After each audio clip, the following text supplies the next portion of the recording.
Bienvenidas de vuelta. Hoy vamos a continuar revisando ya la parte final de los trastornos del neurodesarrollo. Hoy vamos a cubrir el tema de la discapacidad intelectual y vamos a ver bien que pues más que un diagnóstico como tal, podríamos hablar de una discapacidad intelectual como una de las múltiples manifestaciones o características que se pueden presentar en muchas patologías o trastornos diferentes, ¿verdad? Entonces vamos a empezar hablando algunas generalidades y luego vamos a hablar específicamente de los trastornos en los que se puede presentar. Como ya les mencioné, pues la discapacidad intelectual sí puede verse de alguna manera como un trastorno del neurodesarrollo. Es un trastorno global en cuanto a que las afecciones tienden a involucrar muchas áreas específicas del funcionamiento del ser humano. Entonces vamos a ver que se caracteriza pues, por una limitación en el funcionamiento, principalmente intelectual, que resulta en alteraciones en funcionalidad y en el comportamiento adaptativo de la persona. Vamos a ver que cuando hablamos de discapacidad intelectual, entendemos que afecta las habilidades conceptuales, sociales y prácticas. Entonces, si revisaron el video previo que subí a la plataforma, ahí se esquematiza muy bien cuáles son las habilidades conceptuales, sociales y prácticas.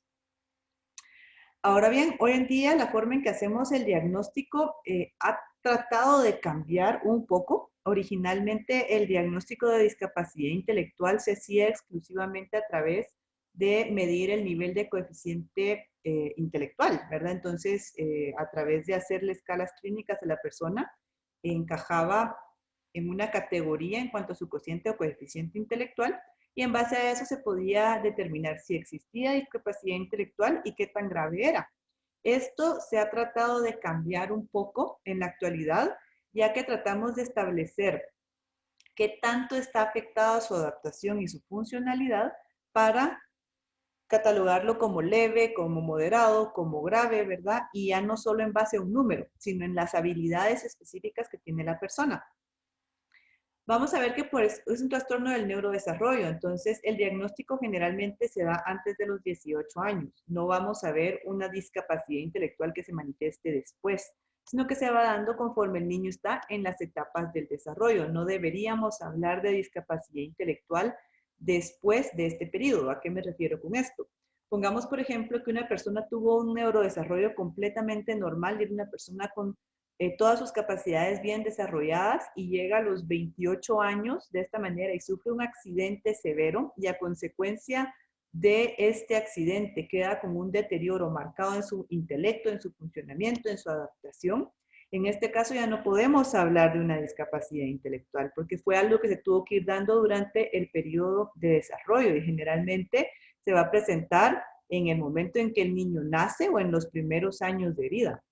Vemos que la prevalencia es del 1 al 3% en la población general y es más frecuente en hombres, no por mucho, pero sí vemos que la relación es de 1.5 versus 1 en mujeres. ¿Cómo define el DSM-5 la discapacidad intelectual? Es un trastorno que comienza, como les dije, durante el periodo de desarrollo y que incluye limitaciones en el funcionamiento intelectual y del comportamiento adaptativo en los dominios, como ya mencioné previo, conceptual, social y práctico. Hay 3 criterios diagnósticos establecidos por este manual diagnóstico y es deficiencias en las funciones intelectuales, deficiencias en el comportamiento adaptativo que se va a manifestar como un fracaso en cumplir estándares de desarrollo para autonomía personal y, reiterando lo que ya acabo de decir, tiene que aparecer durante el periodo del desarrollo. Ojo, no hablamos de discapacidad intelectual nunca en una persona adulta que sufre algún tipo de daño o lesión o cualquier cosa y que tenga esta regresión en cuanto a sus habilidades. Importantísimo que tomemos en cuenta. La discapacidad intelectual como sí lo vamos a ver ahorita como un trastorno, aunque es más como una manifestación clínica de otras potenciales alteraciones, pero hay que tomar en cuenta que las comorbilidades psiquiátricas en estos pacientes son muy altas. Vemos que en 2/3 partes de todas las personas que presentan discapacidad intelectual van a presentar otros trastornos psiquiátricos, como por ejemplo los más frecuentes trastornos de la conducta y conducta disruptiva. También coexiste muy frecuentemente con el trastorno del espectro autista, conductas de automutilación y autoestimulación, trastorno de déficit de atención e hiperactividad, esquizofrenia. Vemos que del 2 al 3% de todas las personas con discapacidad intelectual también cumplen con criterios diagnósticos de esquizofrenia, trastornos del ánimo y epilepsia. Ahora, ¿cómo hacemos la distinción? Y reitero, esto es algo que ya lo debieran haber visto en el video previo, que les puede ayudar también mucho en cuanto a la realización de su tarea. Pero, ¿cómo hacemos esta distinción entre los grados o la clasificación de gravedad de la discapacidad intelectual? Entonces, vamos a ver que hay 4 categorías diferentes. Como les dije antes, esto era basado específicamente en el cociente o coeficiente intelectual. Hoy en día cambiamos esto a un enfoque un poquito más orientado a las capacidades específicas de la persona. Entonces vamos a ver que en un cuadro leve, generalmente incluso puede pasar desapercibido en la etapa preescolar. Es hasta la etapa escolar en donde empezamos a notar que el niño presenta dificultades en leer, escribir, realizar operaciones matemáticas, en manejar su tiempo o manejar dinero, y necesitan generalmente ayuda para cumplir con las expectativas de la edad. Su pensamiento va a tender a ser más concreto que el de otros niños de su edad y pueden presentar inmadurez en las relaciones sociales.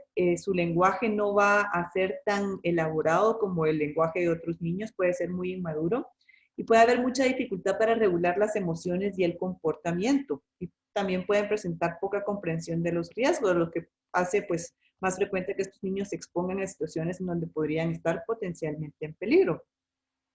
Pueden necesitar cierta ayuda con tareas complejas de la vida y tomar decisiones sobre el cuidado de su salud, temas legales y ocupación, pero estas personas con una estimulación adecuada desde una edad temprana pueden llegar a ser hasta cierto punto independientes en cuanto a obtener un trabajo, en cuanto a manejar ciertas cosas, ¿verdad? Siempre viendo en cuanto a qué tan capaces son, pero sí pueden manejar en algunas ocasiones incluso dinero, y pues como les dije, sí hay muchas historias, ¿verdad? De personas con una discapacidad leve que llegan a ser productivos y exitosos en sus vidas.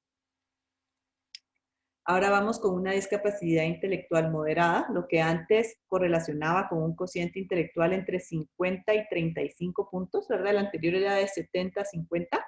Eso quiere decir que antes, pues, abajo de 70 de IQ, ya estábamos hablando de una discapacidad intelectual, ¿verdad? Ya cuando hablamos de moderada, estamos entre 50 y 35, o sea, vamos bajando en el punteo que sacan estos chicos en esta escala. Hay problemas desde la edad preescolar, ¿verdad? Aquí ya desde antes de que el niño entre en colegio ya puede ser evidente el problema, ¿verdad? Hay problemas en cuanto a su desarrollo del lenguaje y habilidades académicas. El progreso ya cuando están en la escuela es lento, ¿verdad? Una manera que ya se hace muy notable. Necesitan ayuda diaria para completar tareas, delegar, generalmente tienen que delegar sus responsabilidades en su totalidad, ¿verdad? Son personas mucho más dependientes. Habilidades sociales presentan pues marcadas diferencias, ¿verdad? Un lenguaje muy poco complejo, no suelen interpretar señales sociales, su juicio social y toma de decisiones es limitada, por lo que estas personas van a tener menor autonomía.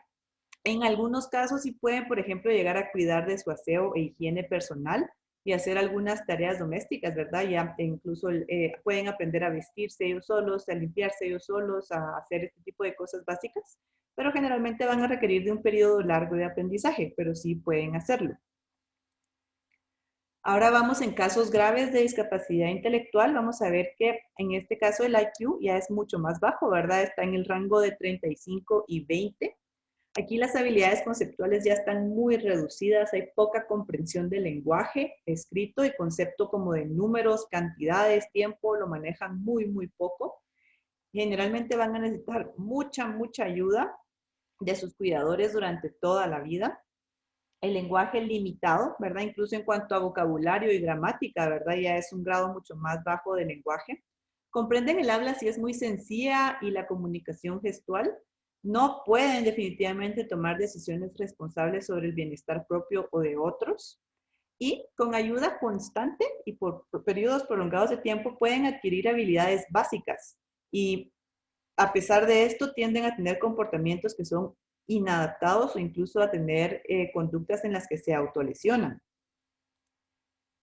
Y pues ya debajo de los 20 puntos, o lo que antes era catalogado en esta categoría, es una discapacidad intelectual profunda, ¿verdad? Aquí las habilidades conceptuales sobre el mundo físico son lo más básico, ¿verdad? Es muy esencial, no hay concepto de procesos simbólicos, ¿verdad? Para ellos es muy básico la CIA, y no hay nada más que eso, ¿verdad? Lo único que pueden interpretar de algo es muy concreto lo que es en el mundo físico.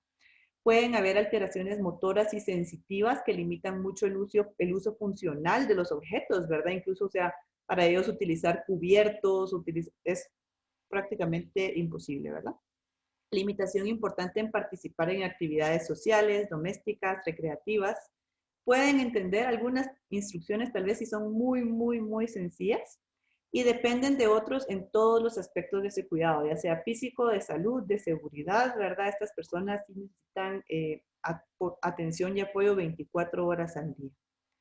Ahora vamos con las bases biológicas. Lo primero que tenemos que entender es que es difícil hablar de las bases biológicas de la discapacidad intelectual porque su etiología es muy heterogénea. Como les decía al principio, si bien lo vamos a ver como un trastorno, tenemos que entender que es más como una manifestación que puede verse en diferentes enfermedades. Entonces, la etiología puede ser muy variable. Vamos a ver, por ejemplo, que en el caso de las anormalidades cromosómicas, ¿verdad? En causas genéticas como el síndrome de Down, el síndrome X frágil, hay una razón por la que esto pasa. Vamos a ver que esto corresponde al 40% de todos los casos de discapacidad intelectual. Sin embargo, hay otros casos en donde no hay alteraciones genéticas, sino que son factores ambientales los que llevaron a este cuadro. Entonces, por ejemplo, aquí podemos ver exposición a alcohol, desnutrición, a medicamentos, hipoxia, durante los periodos críticos del desarrollo, ¿verdad? Sin embargo, pues sí hay algunos hallazgos en general, que podemos ver en el cerebro de un niño con discapacidad intelectual. O sea, si yo viera ese cerebro, le hiciera una resonancia magnética, viera cómo está funcionando, ¿qué voy a encontrar? Y lo que se ha encontrado, muy variable, ¿verdad? Y depende mucho de cuál sea el cuadro que esté de base, cuál haya sido la causa eh, de la discapacidad intelectual, pero vamos a ver que hay defectos en la formación de redes neuronales o defectos en la plasticidad cerebral. Se han visto alteraciones en la estructura de la corteza cerebral, del hipocampo y trastornos de la migración neuronal. Ahora veamos en estudios de neuroimagen, porque sí se han realizado, ¿verdad? Agarran a estos chicos y les hacen estudios de neuroimagen con resonancia magnética, con PET scan, para ver qué áreas están más afectadas en los cerebros de estos chicos. Y se han visto múltiples cosas, ¿verdad? Por ejemplo, alteraciones estructurales como hipoplasia del vermis y del cuerpo calloso, ¿ven? Que vemos acá. Anomalías ventriculares y del espacio subaracnoideo. ¿Se acuerdan cuál era el espacio subaracnoideo? Que estaba en medio de dos meninges. Y los ventrículos, que son las áreas por donde discurre el líquido cefalorraquídeo, ¿verdad? Que es espacios que vemos por acá. Hay atrofia y displasias, o sea, áreas no muy bien desarrolladas o que se desarrollaron con alguna anormalidad a nivel de la corteza cerebral. Reducción del lóbulo parietal superior, que es esta área que vemos por acá. Daños en los tractos de sustancia blanca y específicamente en el área del cuerpo calloso, y menor activación de la corteza prefrontal dorsolateral y de la corteza cingulada y el estriado. Entonces vemos, hay una disfunción general. Este cerebro, lo que pasa es que simplemente no se desarrolló bien, ¿verdad? Es algo mucho más global que si hubiera un daño específico solo en un área. Entonces, ahora ya vamos a entrar a hablar de la etiología, porque como les decía, hay muchas cosas o muchos factores o muchos problemas de base que pueden llevar al desarrollo de una discapacidad intelectual, ¿verdad? Entonces vamos a ver que la etiología puede ser muy variable. Pueden haber causas genéticas de discapacidad intelectual, pueden haber problemas ya directamente en el desarrollo o pueden haber factores que vienen específicamente del ambiente. Entonces vamos a hablar de las diferentes patologías o afecciones que pueden eventualmente cursar con discapacidad intelectual. Y pues la principal, la que casi todos sabemos, la que siempre se asocia específicamente a DI, es el síndrome de Down. Vamos a empezar hablando de algunas de las causas genéticas primero y vamos a ir viendo ciertos síndromes que se asocian a esto. Entonces vamos a empezar por el más frecuente, el más común, el más conocido, que es el síndrome de Down. ¿Qué pasa en el síndrome de Down? Si recuerdan a su clase de biología, aquí podemos ver nuestros cromosomas, ¿verdad? Todos los seres humanos tenemos 23 pares de cromosomas, ¿verdad? 22 autosomas y luego tenemos ya sea X o Y, ¿verdad? Dependiendo si somos hombres o mujeres. Un par más, que es el par 23, que va a estar conformado, que es el cromosoma sexual.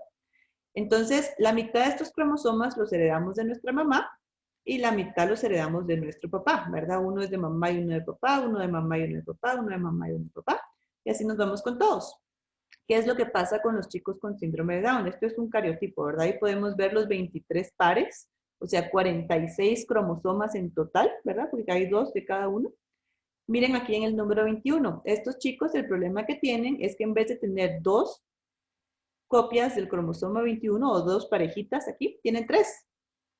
Tienen material genético extra que no deberían tener. Entonces, en total tienen 47 cromosomas en lugar de los 46 que tenemos todo el mundo.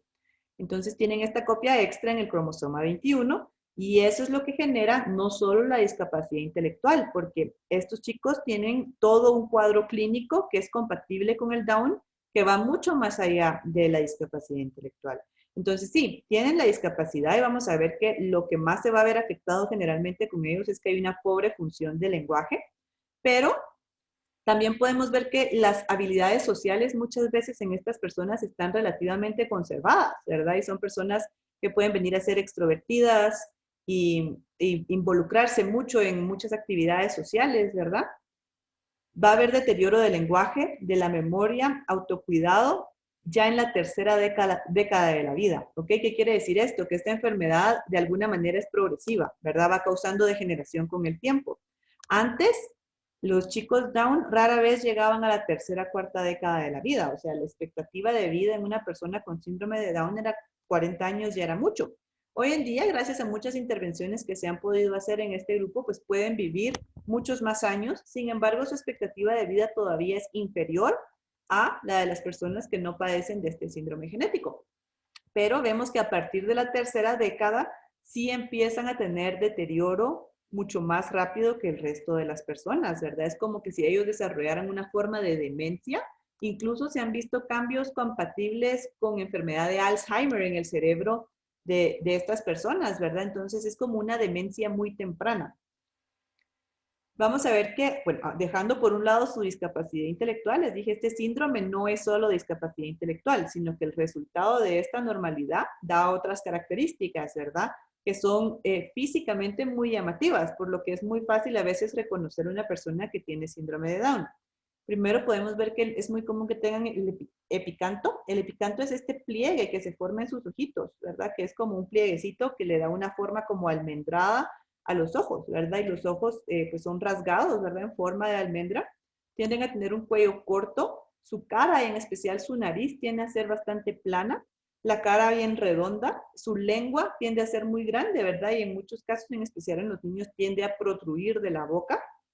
Y otra de las cosas que está asociado, y esta es la causa por la que generalmente estas personas fallecen más temprano en la vida, es que el síndrome de Down también se asocia a otros problemas médicos. Estos chicos pueden nacer con defectos cardíacos importantes, pueden tener también anormalidades a nivel de la glándula tiroides, tienen más riesgo de desarrollar algunas neoplasias y cánceres, ¿verdad? Entonces, por eso es que tenemos que entender el síndrome es mucho más que solo tener discapacidad intelectual, sino que está conformado por todas estas características. Ahora vamos con un segundo síndrome que también es relativamente frecuente, es probablemente el segundo más frecuente en esta categoría, que es el síndrome X frágil. Aquí podemos ver nuevamente nuestros cromosomas. Este es el cromosoma X, ¿verdad? Todos tenemos un cromosoma X, porque algunos somos XX y otros somos XY, pero todos tenemos un cromosoma X. Y vemos aquí el cromosoma cómo está integrado completamente. Esta es la estructura normal de ellos, ¿verdad? ¿Qué es lo que pasa aquí? Hay una mutación en este cromosoma X, que es el cromosoma sexual, que resulta en que se cree un sitio frágil. ¿Ven? Aquí hay una alteración en la forma, en la conformación del cromosoma. Ese es el sitio frágil adentro del cromosoma que va a tener como consecuencia que estos chicos presenten también una serie de alteraciones que también van más allá de solo la discapacidad intelectual. Más frecuente en hombres, vemos de 1 en cada 1000 hombres versus 1 en cada 2000 mujeres. ¿Y cómo van a ser estos chicos físicamente? Generalmente tienen una cabeza y orejas grandes y alargadas, ¿verdad? Como podemos ver en esta imagen, con su carita bien larga y sus orejas bastante, pues, alargadas. Tienden a tener baja estatura, articulaciones que son muy laxas, ¿verdad? Estos chicos se pueden doblar los dedos y tienden, y la mano y la muñeca y todo, tienden a articulaciones muy, muy laxas. Y también conforme van creciendo pueden desarrollar macroorquidia. ¿Qué quiere decir esto? Que el tamaño testicular es muy aumentado, los testículos crecen desproporcionalmente. También, pues obviamente está aquí porque asociado a todo esto presentan discapacidad intelectual que puede variar entre leve a severa. Hay afección en el lenguaje. Vamos a ver que estos chicos tienden a hablar muy rápido y de forma perseverante, pero hacen un uso como inadecuado de las palabras en partes donde no van en las oraciones o en las frases. Y algo que es muy característico de este síndrome, alta comorbilidad específicamente con el trastorno de déficit de atención, hiperactividad, y también puede haber autismo. Vamos a hablar de otros, el síndrome de Prader-Willi, por ejemplo. Este se caracteriza porque en el cromosoma número 15, ¿verdad? Recuérdense que tenemos nuestros cromosomas 15, digamos sería este, lo vamos a dibujar aquí, que tenemos una parte de mamá y una parte de papá. En una de estos se hace una deleción, ¿ok? Cuando el chico nace trae una deleción en una de estas partes, entonces se pierde cierta información genética. Y eso resulta también en ciertas características bien particulares. Este es menos frecuente, pasa de 1 en cada 10,000 personas. Y aparte de la discapacidad intelectual, estos chicos van a manifestar una ingesta compulsiva de alimentos. No pueden parar de comer, comen de una forma compulsiva sin ningún control, por lo que es muy frecuente que estos chicos desarrollen obesidad. También hay hipogonadismo, esto quiere decir que hay poco desarrollo de las glándulas o gónadas sexuales, tienen baja estatura por lo general. Hipotonía, eso quiere decir que el tono muscular es muy débil, ¿verdad? No tienen mucha fuerza. Y sus manos y pies tienden a ser más pequeños o no proporcionales a ellos. Luego tenemos otro síndrome bien característico que es el Cri-du-Chat o el síndrome del maullido del gato, ¿verdad? Entonces aquí es similar en cuanto a Prader-Willi, solo que es en otro cromosoma. Aquí es el cromosoma 5 en el que también se pierde información. Hay una deleción de una parte de ese cromosoma y eso resulta en todas las manifestaciones que estos chicos tienen. Aquí la discapacidad intelectual tiende a ser severa, por lo general. Microcefalia, estos chicos tienen cabezas pequeñas. Sus orejas van a estar ubicadas más bajo de lo que deberían estar en relación a su cabeza. Las fisuras palpebrales van a ser oblicuas. Hipertelorismo, si vemos aquí en esta chica se mira muy bien, la distancia entre sus dos ojos es bien amplia, ¿verdad? Eso es el hipertelorismo, hay mucho, mucho espacio entre un ojo y el otro. Micrognatia quiere decir que su mentón, o sea, toda la parte inferior del rostro tiende a ser muy pequeña. Y la característica que le da su nombre, cuando estos chicos son bebés y lloran, aparte del síndrome que tienen, involucra ciertas anormalidades a nivel de la laringe. Entonces, cuando estos bebés lloran, hacen como que si fuera un gato maullando. O sea, si ustedes los escuchan, se escucha como que si fuera un gatito maullando. Ahora vamos con la fenilcetonuria. La fenilcetonuria no es muy frecuente en nuestra región, es más frecuente en algunos países del norte de Europa, pero es importante que la sepamos porque este es un poquito diferente. Este es un error innato del metabolismo. Afecta a 1 de cada 10,000 personas y sí es heredable, o sea, es genético, ¿verdad? Tiene una herencia que es autosómica recesiva. No me voy a meter a hablar qué es esto, porque pues esto lo debieron haber visto ustedes en su curso de biología, pero es una herencia autosómica recesiva.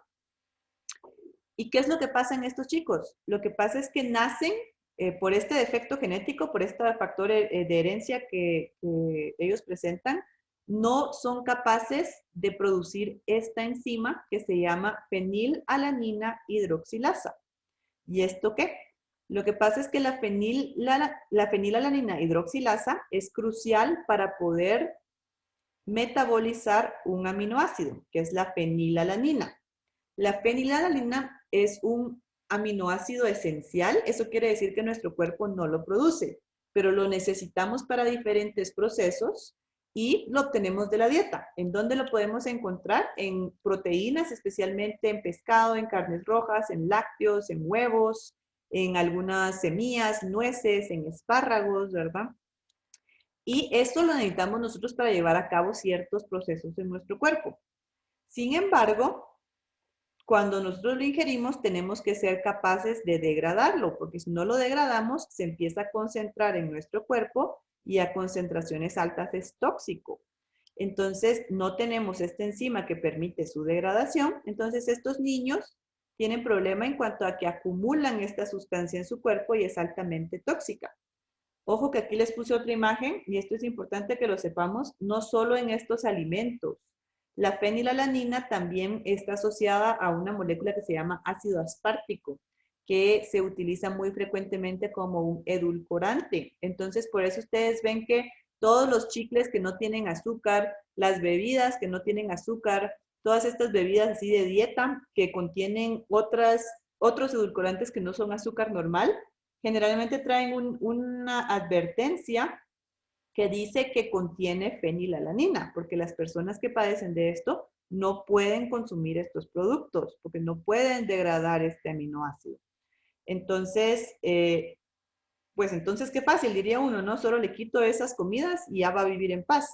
Pero no, porque pues la fenilalanina a la larga también nos sirve para ciertas cosas, ¿verdad? Entonces los chicos que no comen esto, eventualmente pueden desarrollar anemias, hipoglicemias y otros problemas médicos. Pero ¿qué es lo que pasa?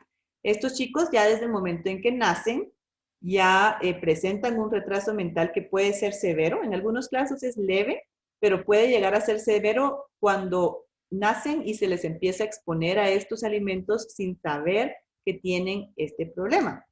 Desarrollan eczema, que son manifestaciones cutáneas muy extensas, vómitos, convulsiones, hiperactividad, irritabilidad, manerismos, una comunicación muy limitada y una pobre coordinación. Entonces, la severidad va a depender mucho de en qué momento lo detectamos. Y por eso en muchos lugares del mundo hoy en día se hace tamizaje para esto. Los chiquitos nacen y de una vez se toman una pequeña muestra de sangre de su piecito a través de la cual se puede determinar si el niño tiene algún error innato del metabolismo, porque este no es el mismo que existe, sino que se hace un panel completo. Entonces, desde que nacen, pues ya se puede decir, bueno, el niño tiene este trastorno. ¿Por qué? Porque ¿qué es la primera comida que va a comer el niño los primeros 9 meses, por lo menos, de su vida? Leche materna. ¿Y qué no puede comer el niño con fenilcetonuria? Lácteos. Entonces, desde el momento en que no lo detectamos cuando nace, la severidad del cuadro va a ser mucho más grave. Versus si se detecta inmediatamente, se pueden hacer intervenciones temprano que pueden evitar que el retraso mental llegue a ser tan severo. Y los últimos dos que vamos a cubrir en cuanto a genética son el síndrome de Rett.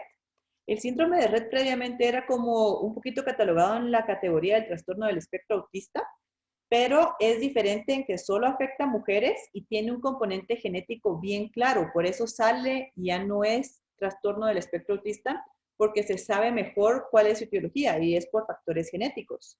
Es una enfermedad degenerativa. Estas chicas por lo general van a lograr un desarrollo normal en el primer año de vida, todo va a ir bien.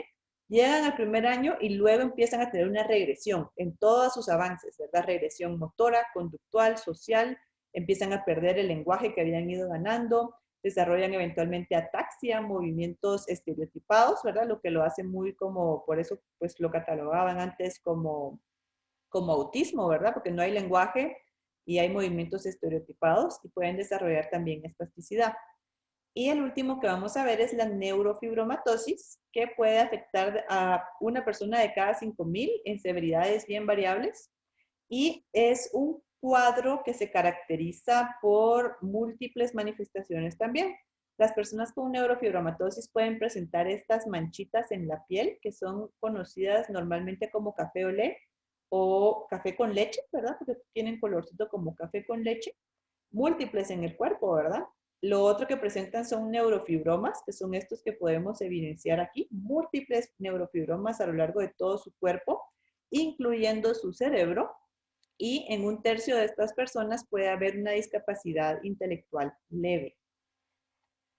Entonces vamos a dejar las causas genéticas de discapacidad intelectual atrás y vamos a pasar a el periodo prenatal, ¿ok? Esto ya no es genético, sino son factores ambientales que cuando el bebé ya está en la panza de la mamá pueden venir a generar lesiones que vayan a producir más adelante o en ese momento se desarrolle una discapacidad intelectual. Lo primero que tenemos que ver es que durante el periodo prenatal, ojo, es muy importante cuál es el estado nutricional, físico y psicológico de la madre.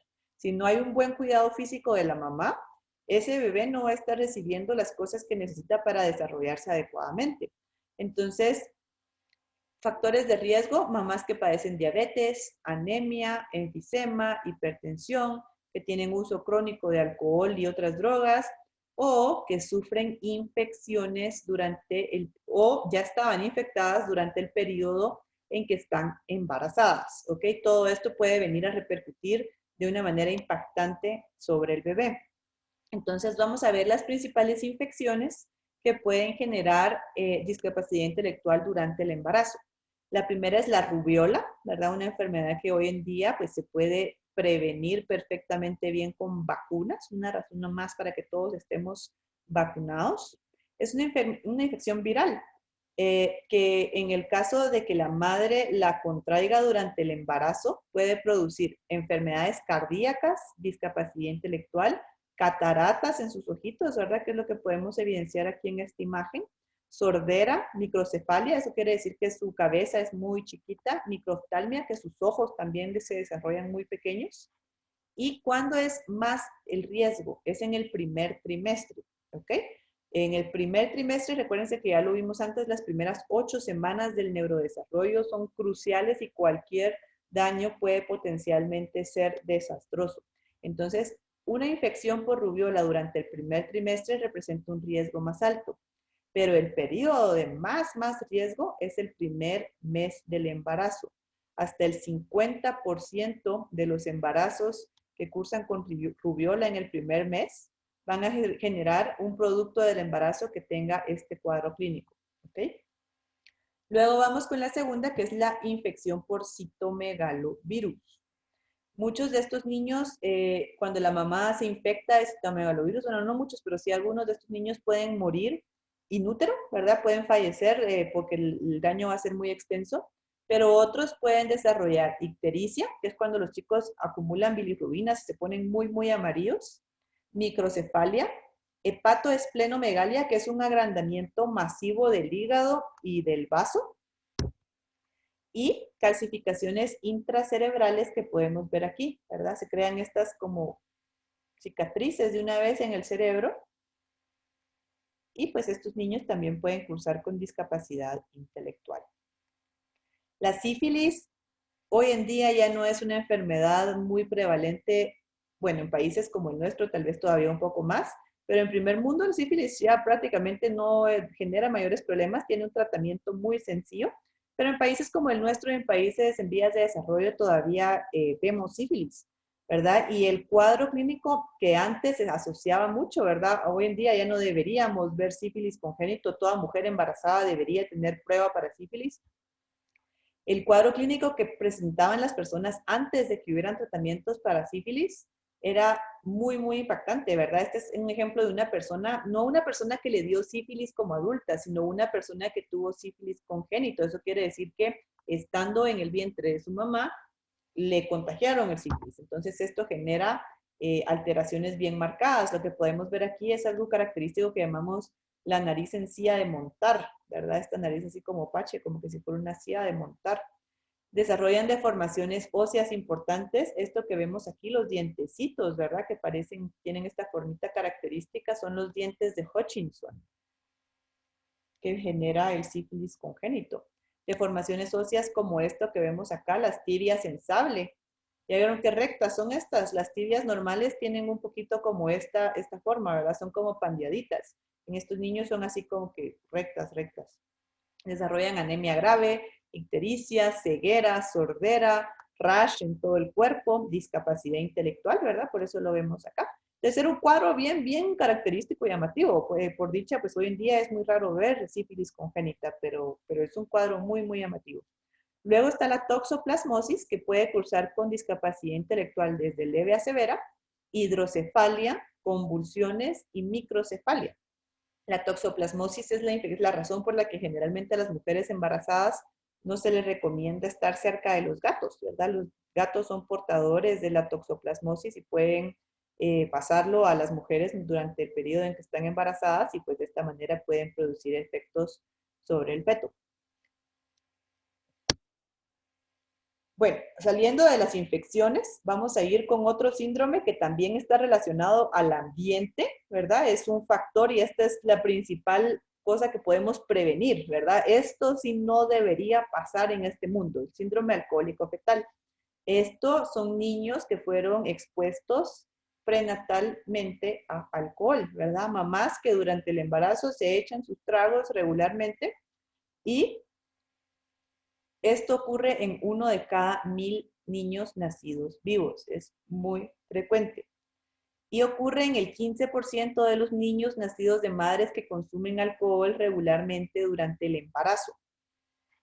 Las características clínicas, estos chicos también van a presentar hipertelorismo, ¿verdad? Como que están bien separaditos. Si vemos acá sus ojos, tienen este espacio de acá muy amplio. Microcefalia, su cabeza chiquita, a ver, no se desarrolla bien. Las fisuras palpebrales cortas y epicanto, ¿verdad? Como los niños Down. Aquí se mira un poquito mejor el epicanto. Ven ese plieguecito aquí que tienen sus ojos. En vez de tener la forma como así, tienen la forma como así, ¿verdad? Tienen esta porción de acá que es el epicanto. La nariz puede ser un poquito así respingadita, ¿verdad? Así como la vemos en este chico. Mucha comorbilidad con trastorno de déficit de atención, con dificultades en el aprendizaje, y pues estos niños cursan con discapacidad intelectual de grado variable, ¿verdad? Esta es una causa súper prevenible de discapacidad intelectual. Como les digo, esto es algo que no deberíamos ver en nuestro mundo, sin embargo, lo vemos muy frecuentemente. Y bueno, ya para finalizar, dejamos el periodo del embarazo y vamos a las causas de discapacidad intelectual que pueden darse durante el parto o posterior al parto.